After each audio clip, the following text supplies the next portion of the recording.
ગુજરાતીઓને અભણ કહેનાર કોંગ્રેસના રાષ્ટ્રીય પ્રમુખ મલ્લિકા અર્જુન ખડગે સામે ભારતીય જનતા પાર્ટી દ્વારા મૌન ધરણા કરી વિરોધ પ્રદર્શિત કરાયો। કેરળ ખાતે કોંગ્રેસના રાષ્ટ્રીય પ્રમુખ મલ્લિકા અર્જુન ખડગે તેમના ભાષણમાં ગુજરાતીઓને પ્રજાને અભણ કહેતા શહેર ભાજપા દ્વારા ઘોઘાઘાટ ખાતે મૌન ધરણા કાર્યક્રમના માધ્યમથી મલ્લિકા અર્જુન ખડગે સામે વિરોધ પ્રદર્શિત કર્યો હતો।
હું ડૉક્ટર હરેશ નાવડિયા, શહેર ભારતીય જનતા પાર્ટી ઉપપ્રમુખ।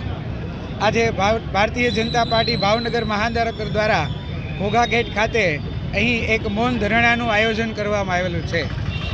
2 દિવસ અગાઉ રાષ્ટ્રીય કોંગ્રેસ અધ્યક્ષ મલ્લિકા અર્જુન ખડગે દ્વારા ગુજરાત અને ગુજરાતીઓ વિશે ટિપ્પણી કરવામાં આવી।